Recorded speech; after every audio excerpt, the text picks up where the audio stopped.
সবকা সাথ সবকা বিকাশ, সেই সবকা সাথ সবকা বিকাশ গোটা ভারতবর্ষ সমস্যা পশ্চিমবঙ্গে আমাদের মোদীজিকে দেখে পশ্চিমবঙ্গের সাধারণ মানুষ মোদীজির পক্ষে ভোট দিয়েছে, সেটাই আমাদের খুব ভালো পক্ষে গিয়েছে।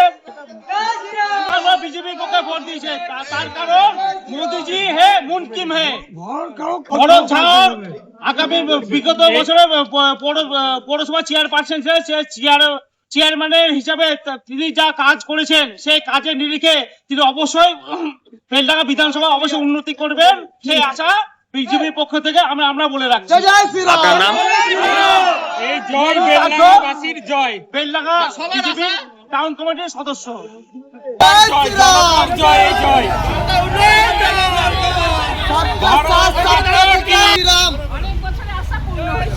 কি বলবেন আপনাদের যে প্রার্থীকে কি বলবেন, কি বার্তা দেবেন? বেলডাঙ্গার উন্নয়নের জন্য কি বলবেন?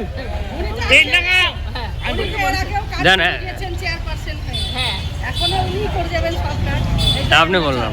যে উনি আমাদের সব কাজই করবেন, আমাদের যে উন্নয়নের যেগুলো উনার দ্বারাই আমাদের জলের যে লাইন আগে যে জলগুলো পেতাম আমরা সেগুলো পেয়েছি। চেয়ারম্যান ছিল সেই আশায় সবারই আশায় ভরতভাব পূরণ করে আশা করি এবং ওভারভিট করে দেখাবে সে।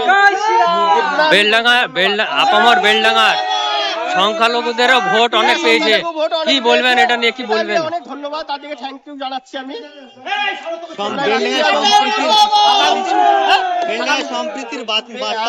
অনেক কিছু বিজেপি করেছে এবং আগামী দিন অনেক সুন্দর করবে এবং সবারই আশা পূর্ণ করবে। ভোটের আগে ভরত ঝাও বলেছেন সংখ্যালঘু ভোট না দিলে আমি জিততে পারবো না, সংখ্যালঘু ভোট আমার আশা। কি বলবেন? নিশ্চয়ই সে সংখ্যালঘু ভোট দিয়েছে, কেননা ভোট পাওয়ার জন্য লাগলে তাই তো জিতা সম্ভব অসম্ভব হয়ে যেত। ওরা সবাই ভোট পেয়েছে, উন্নয়নের আশা রেখেছে বলে মুসলিম সংখ্যাধিক ভোট দিয়েছে। আপনার নাম? আমার নাম সৌরভ ঘোষ।